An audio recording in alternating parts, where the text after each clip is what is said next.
Assalamu alaikum wa rahmatullah. Can you please to the side?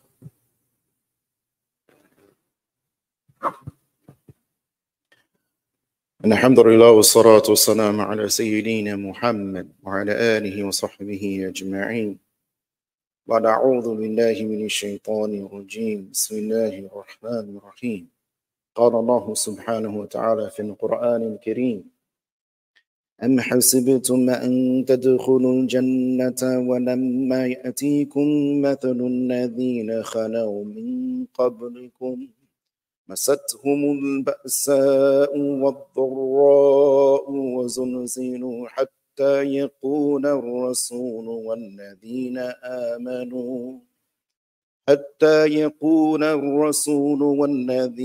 آمنوا معه متى نصر الله متى نصر الله متى نصر الله إن ألا إن نصر الله قريب.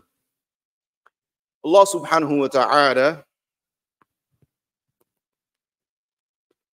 has made it very clear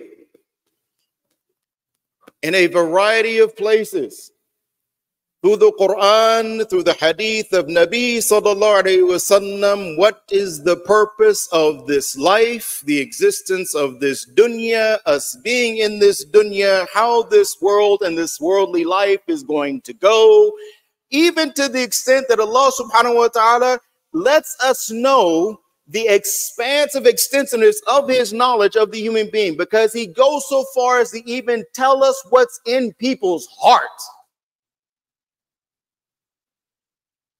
Allah tells us what's in people's hearts, even in the Quran.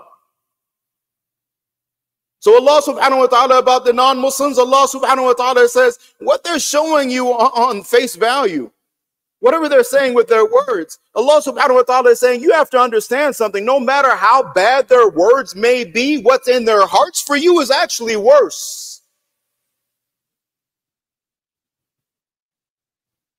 Regardless of what they happen to put on front of their faces, regardless of what they may be seeing, what they feel in their hearts for you is actually worse. And it's not you. It's Allah. If you were something else, if you were from somewhere in South America, I was born in Uruguay, they would care less about you. I'm a Christian or whatever from Argentina, they would care less about you. So what is that thing? What is that thing that bothers them about you and I? It is not us as individuals. It is because we are ibadullah. So in essence, what we are actually catching from these people is their aggression towards Allah. This is what has to be understood. So now Allah subhanahu wa ta'ala is telling us in the Quran, are you thinking that you're going to go to Jannah and you are not going to have to go through what the people before you went through? They were tested with hardship, with difficulty, with tribulation. They were put under extreme amounts of pressure to find out who and how they exactly were. Do you think that you are not going to have to go through the same thing?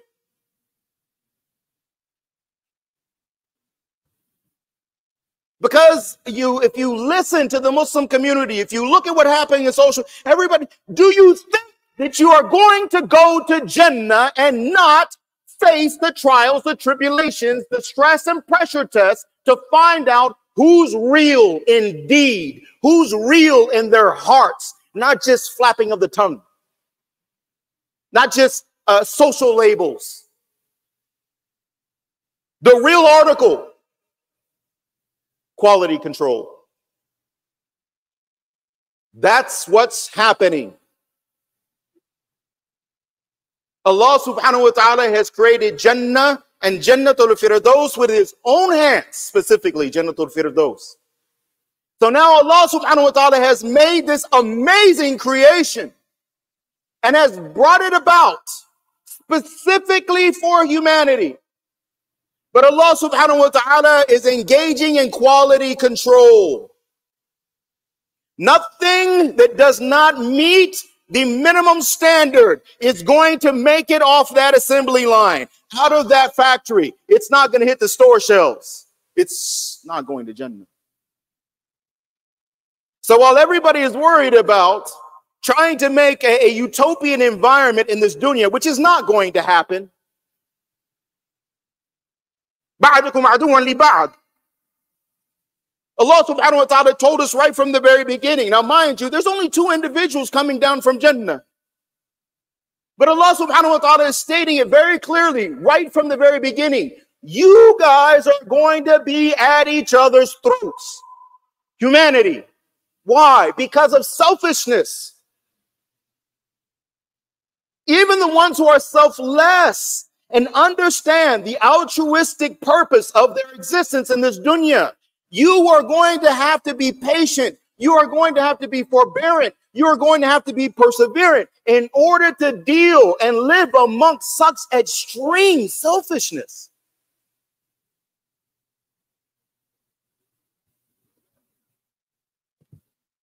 So where's Jannah if it's not here? Well, there in Jannah. Why do we get upset when Allah subhanahu wa ta'ala's words are right there describing to us not just what's happening now, but he's been telling us that this is the reality. This is what has happened in the past. This is what's going to happen in the future. The only thing you have to do, pay attention. Ittaqullah. Pay attention. Because Allah subhanahu wa ta'ala brings this same understanding again in Surah Al-Ankabut. Same thing. What's the significance though? Connect the two together. We're going from Surah Al-Baqarah all the way to Ankabut. What's where is it? Listen to this. Surah Al-Ankabut is what? Plots and schemes and like all the little spiders and all their little webs. And Allah subhanahu wa ta'ala tells us what about their webs, the home of the spider, that it is what? It is flimsy. What does Allah subhanahu wa ta'ala tell us about a shaitan? Inna kayda shaytana kana da'ifan. The plots, the schemes of shaitan are weak. Allah subhanahu wa ta'ala says about these people, their agendas, their plots, their schemes, they are weak, they are flimsy. Why? Because they are completely surrounded by Allah. And the reality of la hawla wa la quwwata illa billah. There is no power, there's no might, there's no authority, there's no ability except from Allah. They are completely contained, whether they realize it or not. That's not the issue. The problem is Muslims are not realizing they're contained.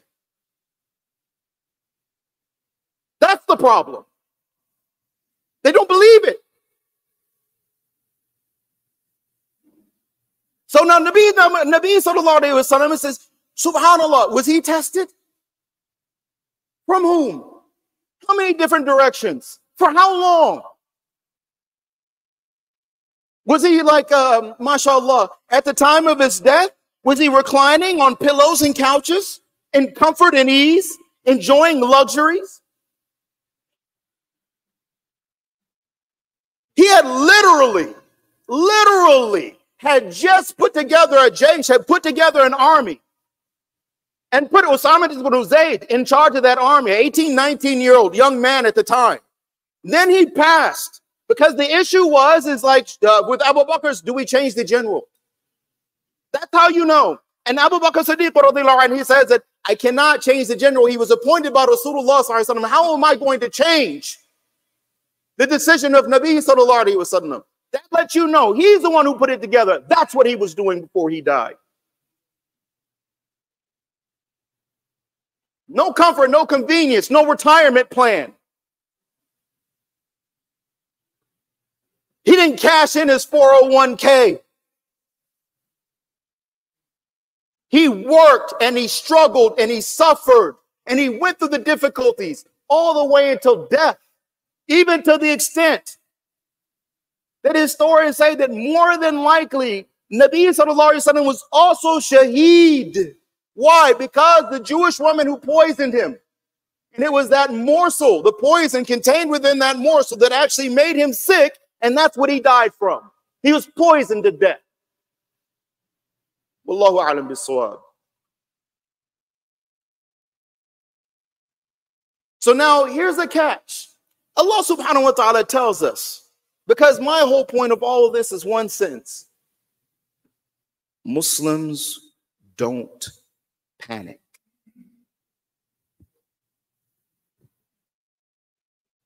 A real Muslim does not panic. There's no cause for it. There's no premise for it. Who panics? People who get emotional, people without knowledge, people without experience, people who are immature, people who are simple-minded. These are the categories of people who panic. For a Muslim, Allah subhanahu wa ta'ala says, وَلَا تَهِنُوا وَلَا تَحْزَنُوا وَأَنْتُمُ الْأَعْلَوْنَ إِن كُنتُم مُؤْمِنِينَ. Do not become disheartened. Do not lose your courage. Do not lose your strength. And do not become sad. Do not grieve. You are, if you do this, this there is like, now, if you do this, وَلَا تَهِنُوا وَلَا تَحْزَنُوا. What is the result?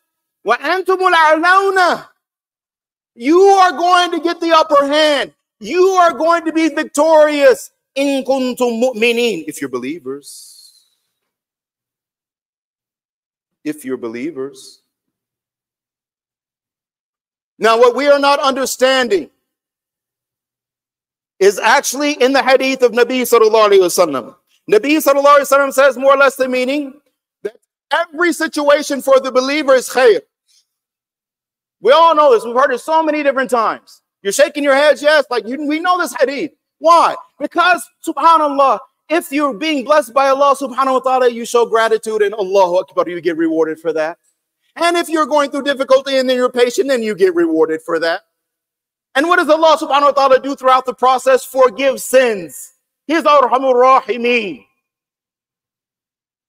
So how can the situation of a believer be other than khair? Now here's where that understanding needs to be applied here. We're thinking that the khair must be fi hayat ad-dunya.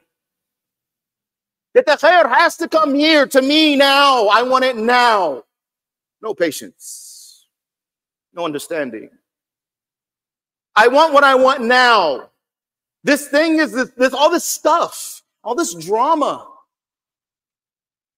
all this turmoil, all this chaos. It's disrupting my life. It's disrupting my ability to seek out my own goals, ambitions, and dreams. It's causing disturbances in my objectives, in my agenda. That's the real issue.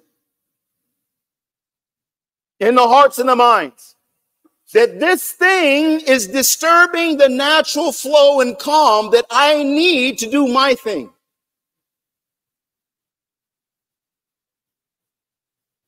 Not about the akhirah.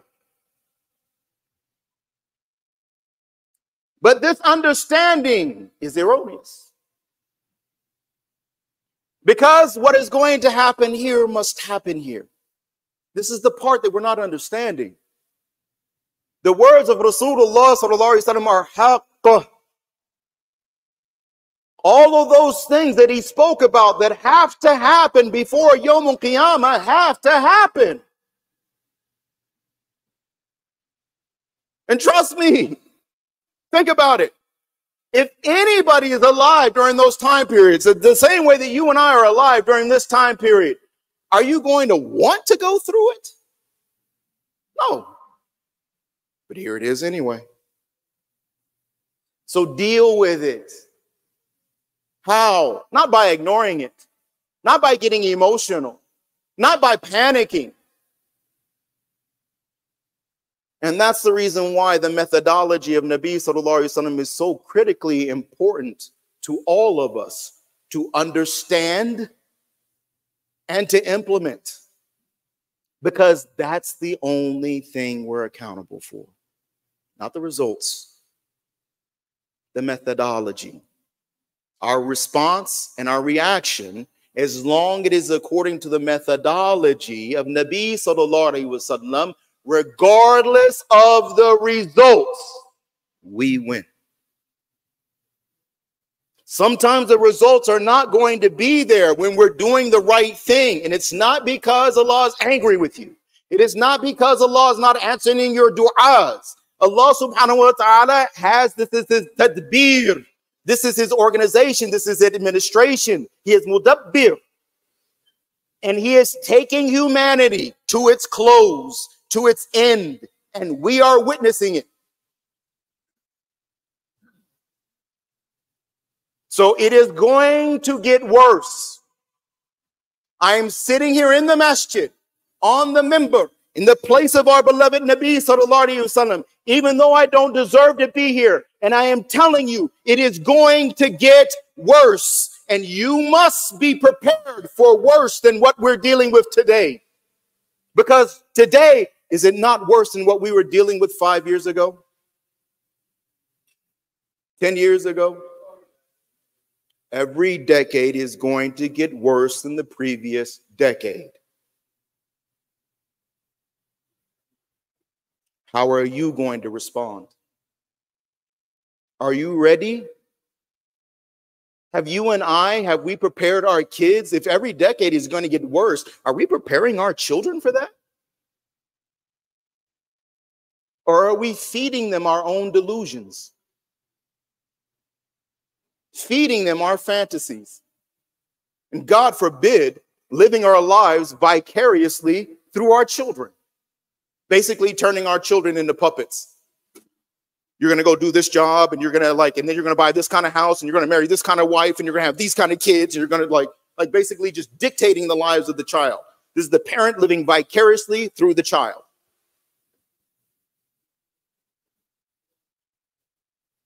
We have choices to make.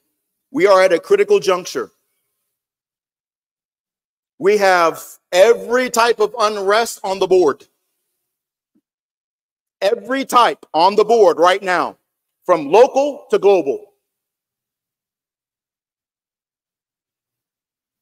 Sleeping Muslims must awaken.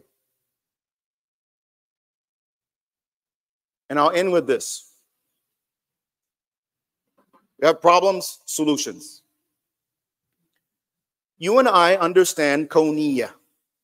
Kawniyya is causality, cause and effect, right? So you and I, we both understand, I throw a rock up in the air and it's going to come down. The coming down is the effect, me throwing it up is the cause, right? That's how things work here. We have expectations even based on the system. That's the reason why, if somebody, they take a sharp knife and they put it across their skin, you expect what? A cut,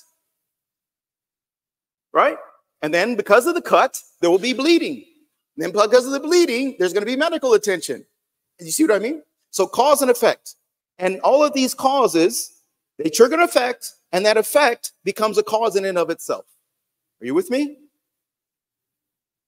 This is causality. So for those of you who have a little deeper understanding, now the butterfly effect and all these things, you can, this is where it all comes in. All right. Now, here's the catch. Every human being can access this system and those triggers. Okay? Depending on the ability Allah Ta'ala gives us, that is going to dictate which one of these triggers we have access to in this system called causality, the system of cause and effect. For example, if I'm broke, I don't have any money, right? Then now, this is what? I don't have that money as what? As a tool, as a sabab. Right? It's a means. It's a cause. For what effect? Okay? I don't have that ability to trigger that cause. Everybody has access to it. Only Muslims have access to the layer that's placed over the top of it. This is what Allah is describing to us in Islam. Allah subhanahu wa ta'ala is telling us that over that layer of causality, there is another layer that is superimposed on top of that one, but only Muslims are allowed to access it. Salah is in that layer.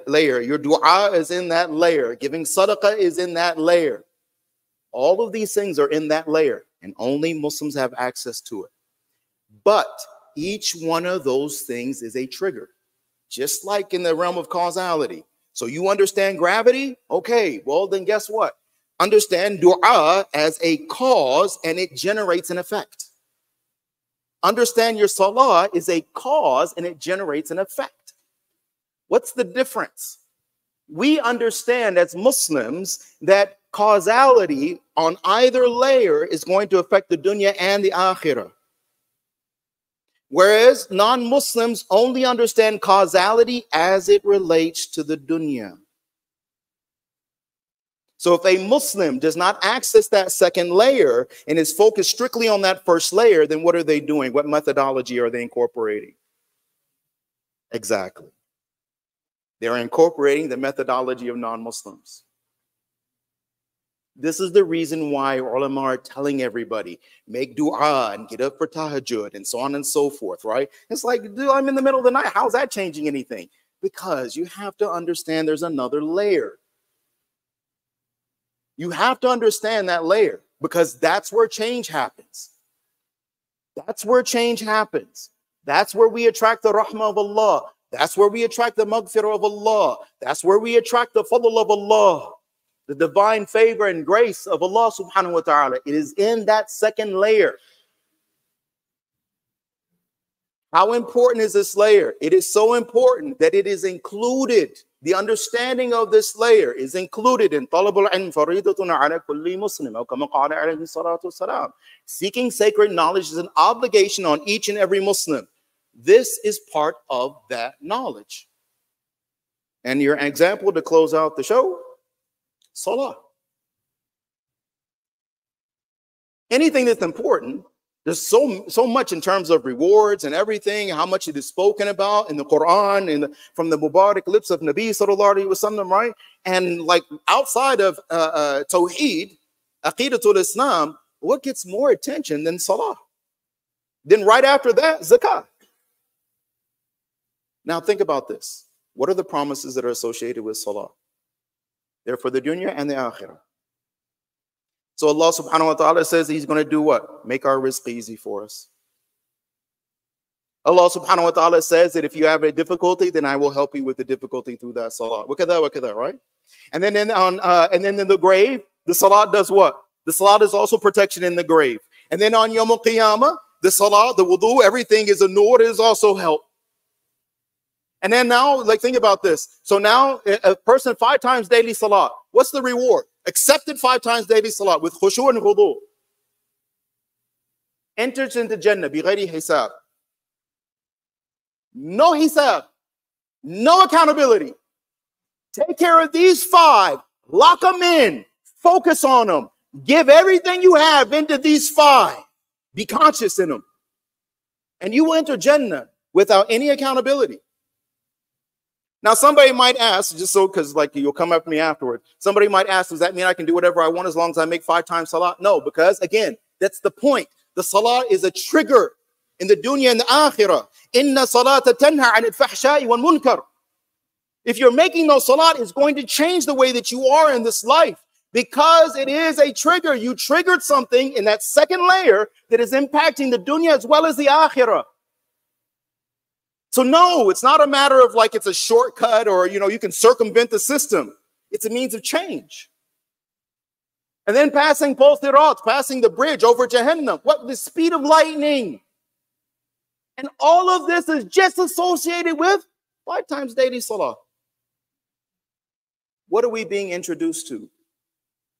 The most powerful trigger on that layer.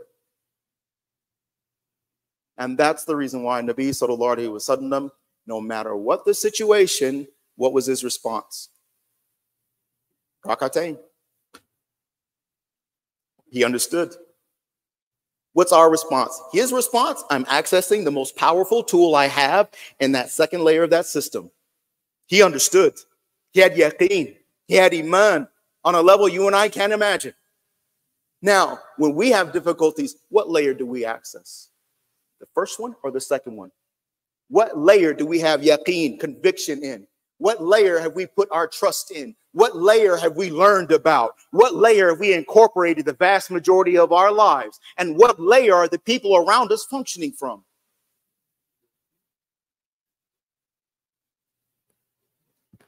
My beautiful brothers and sisters in Islam, do not look at non-Muslims as the problem. We are.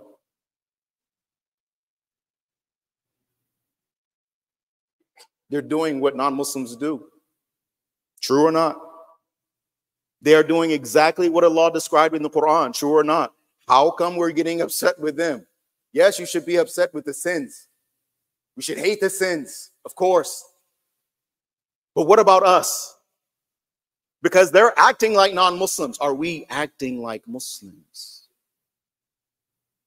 Because if not, through this second layer, why are we talking about them when we have our own issues in-house? Why don't we fix that and fix our relationship with Allah so that no matter what comes, we're prepared and we do not panic and we stick together and we incorporate the methodology of Nabi sallallahu alaihi wasallam, so that way we attract the barakah from Allah subhanahu wa ta'ala and this nusrah from Allah subhanahu wa ta'ala. Because Allah, inna nasrullahi qareeb. Because is it not that the help of Allah is always near? It's always near. Whether it comes in this life or the next, it's always near. May Allah subhanahu wa ta'ala guard us, guide us, protect us, and save us. May Allah subhanahu wa ta'ala protect our families. May Allah subhanahu wa ta'ala give courage and strength in the hearts of every Muslim who is suffering through the variety of types of oppression and injustice that they are suffering through in the world today. May Allah subhanahu wa ta'ala use these difficulties and their patience through these difficulties as a means of elevating their status in the akhirah.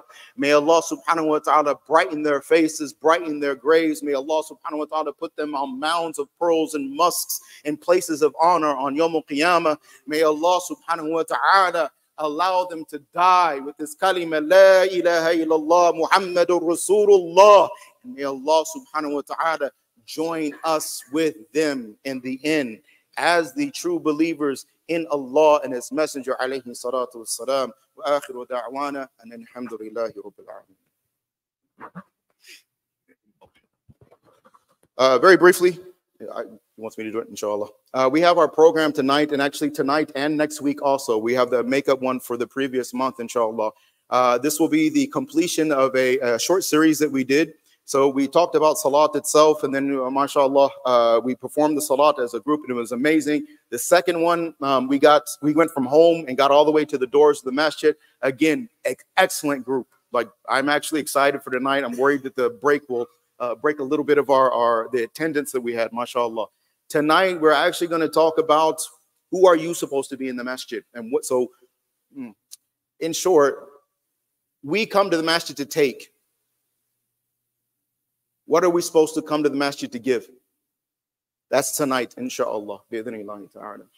So program is after Maghrib. Inshallah, refreshment will be served. It's a family event. Make sure you come with the family and take benefit from it. I forgot Saturday. I got 2 days to take.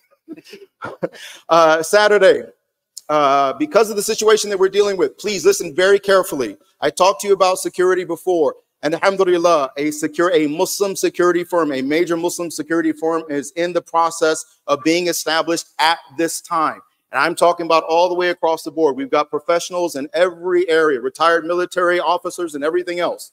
Okay. But we got our brother Ryan, mashallah. He's our local convert. He's also a paramedic. So health and safety. Here's the catch. This Saturday from Dhuhr to Asr, we are going to be talking about an active shooter situation. Why is this important? It's important because Jummah is the most dangerous time to be at the masjid. The most dangerous time, critically, when the salats are changing between the first and the second one. Okay? So whether you are here or you are somewhere else, again, Who panics? People without knowledge. We want to give you that knowledge, so if something does happen, God forbid, and if it does, may Allah subhanahu wa ta'ala help us and protect us. But we have our part to play as men. So all the men, please show up tomorrow between Dhuhr and Asr.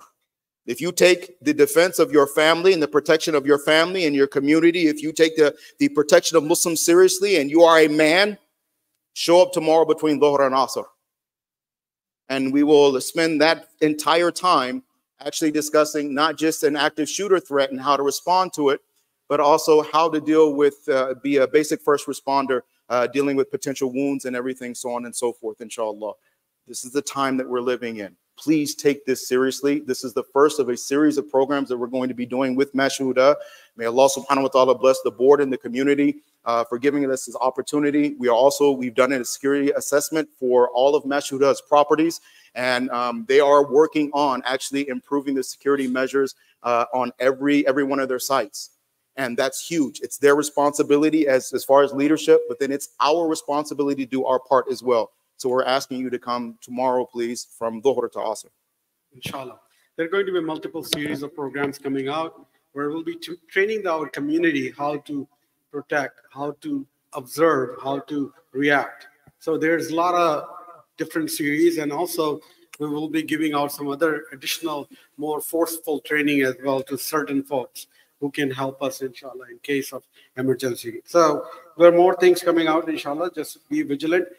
Beside that, you know that our fundraiser is coming, November 2nd, right? So why we are doing fundraiser? Again, to turn that house and land into a parking lot. We are all very close to getting the permit to demo it. Inshallah, Bismillah, in next couple of weeks, inshallah, we will have the permit. We have submitted all the documents, the requirement for the city and county. The last one took us almost 3 weeks because that was taken that long to finish the inspection. But alhamdulillah, everything is in. We're ready to go. As soon as we get the permit, we have bids already in. We will pick a vendor and then we'll move forward. So, but we need your support.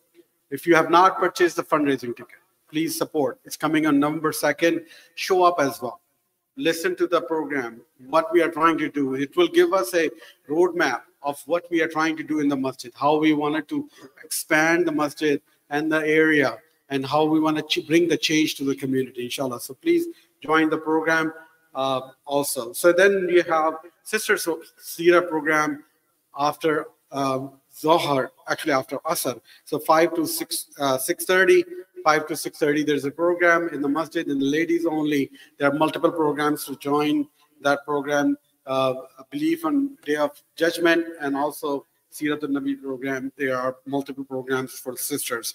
And then also there are politicians outside. They wanted to meet you. They want to talk about the election coming up. So if you there's outside, if you see someone giving out flyer or something, please shake hand or whatever you want to know about them. They are part of the community, so they want to make sure they want to reach out to you. And then, of course, we have Al-Huda Youth Club.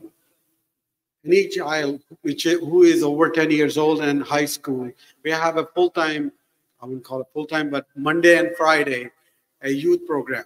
Please join the program. It's a beneficial program to your community. It's a very small fee when it comes to that. So make sure if your child is the age from 10 and above, wants to join a program, it's an excellent program. It connects the community. It connects bring the brotherhood and sisterhood between each other. So join the program. And then, of course, donate generously. We need your help and support. Assalamu alaikum.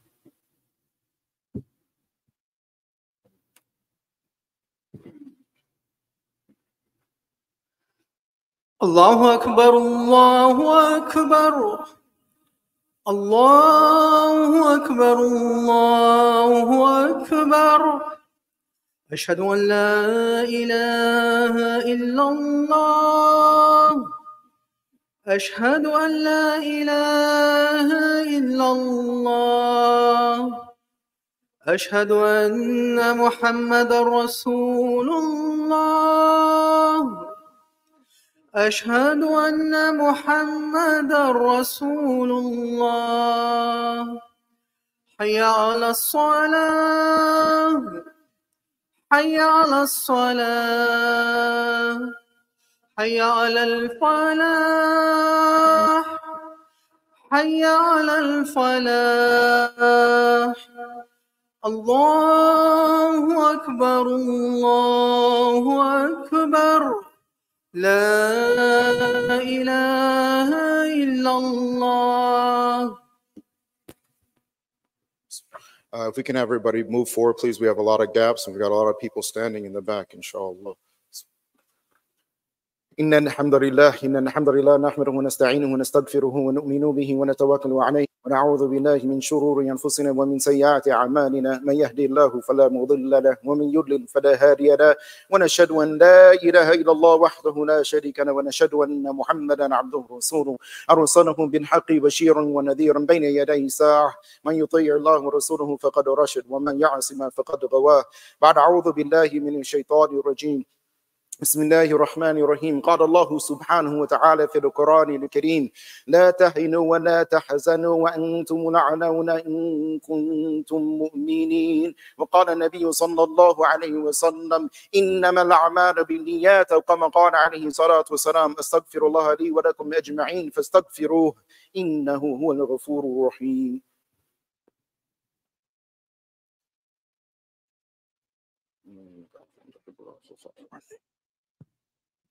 إن الحمد لله نحمده ونستعينه ونستهديه ونشكره ونعوذ بالله من شرور أنفسنا ومن سيئات أعمالنا من يهدي الله فلا مضل له ومن يضلل فلا هادي له وأشهد أن لا إله إلا الله وحده لا شريك له وأشهد أن محمدا عبده ورسوله. قال الله سبحانه وتعالى: إن الله وملائكته يصلون على النبي يا أيها الذين آمنوا صلوا عليه وسلموا تسليما.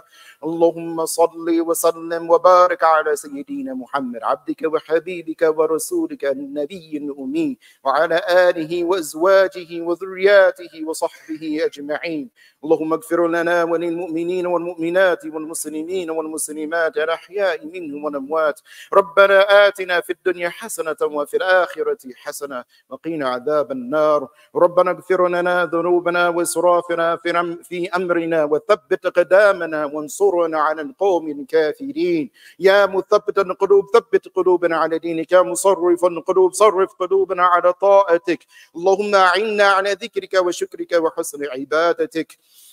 اللهم إنك عفو تحب العفو فاعف عنا يا كريم. اللهم إنا نسألك العفو والعافية والمعافاة ونسألك من فضلك يا ذا الفضل العظيم. عباد الله رحمكم الله، إن الله يأمر بالعدل والإحسان وإيتاء ذي القربى وينهى عن الفحشاء والمنكر والبغي يعظكم لعلكم تذكرون. وأقيموا الصلاة.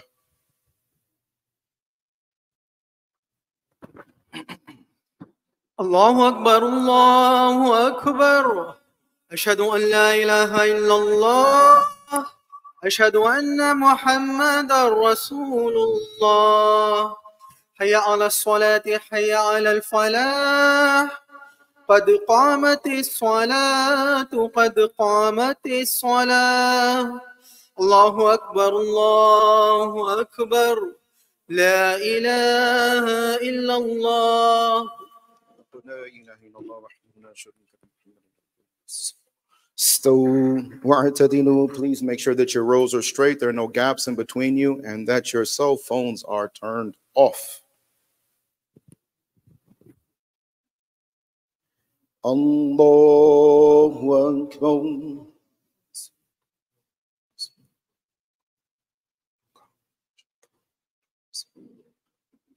Alhamdulillahi Rabbil Alameen.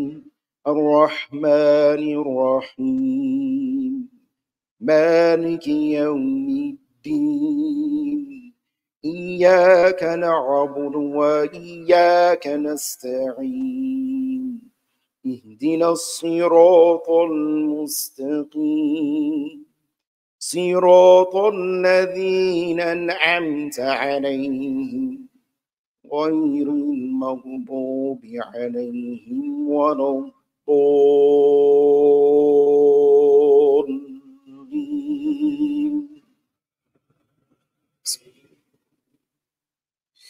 والشمس وضحاها والقمر إذا تلاها والنهار إذا جلاها والليل إذا يغشاها والسماء وما بناها والأرض وما طحاها ونفس وما سواها فألهمها فجورها وتقواها قد أفلح من زكاها وقد خاب من دساها كذبت ثمود بطغواها إذ انبعث أشقاها فقال لهم رسول الله ناقة الله وسقياها فكذبوه فأقروها فدمدم عليهم ربهم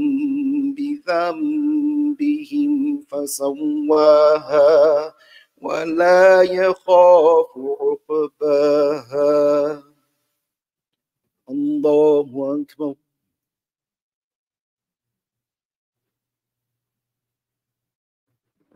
سمع الله لمن حمده.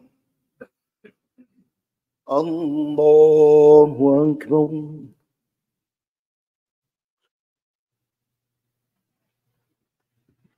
الله أكبر. الله أكبر.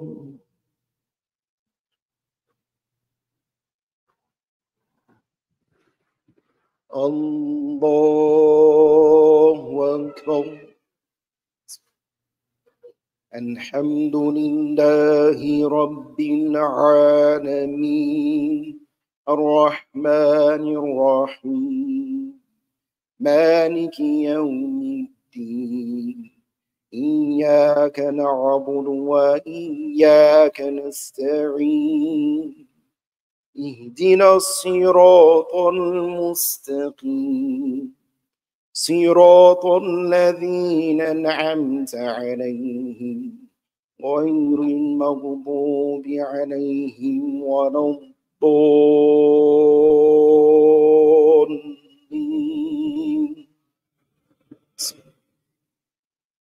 إذا جاء نصر الله والفتح ورأيت الناس يدخلون في دين الله أفواجا فسبح بحمد ربك واستغفره إنه كان توابا. الله أكبر.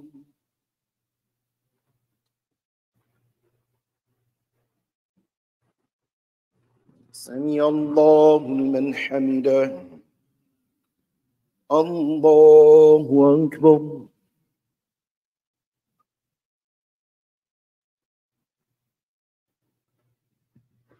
الله أكبر. الله أكبر.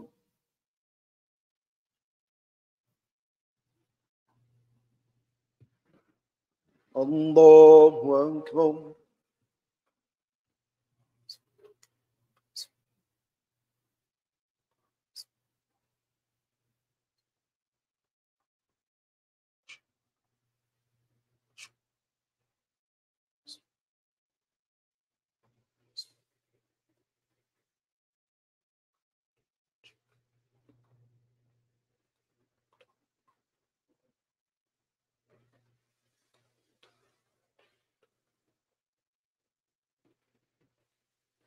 السلام عليكم ورحمة الله. السلام عليكم ورحمة الله. الله أكبر. الله أكبر. استغفر الله استغفر الله استغفر الله الذي لا إله إلا هو الحي وأتوب إليه. اللهم أنت السلام ومنك السلام تبارك يا ذا الجلال والإكرام. اللهم صل وسلم وبارك على سيدنا محمد وعلى آله وصحبه أجمعين. اللهم اغفر لنا والمؤمنين والمؤمنات والمسلمين والمسلمات الأحياء منهم والأموات.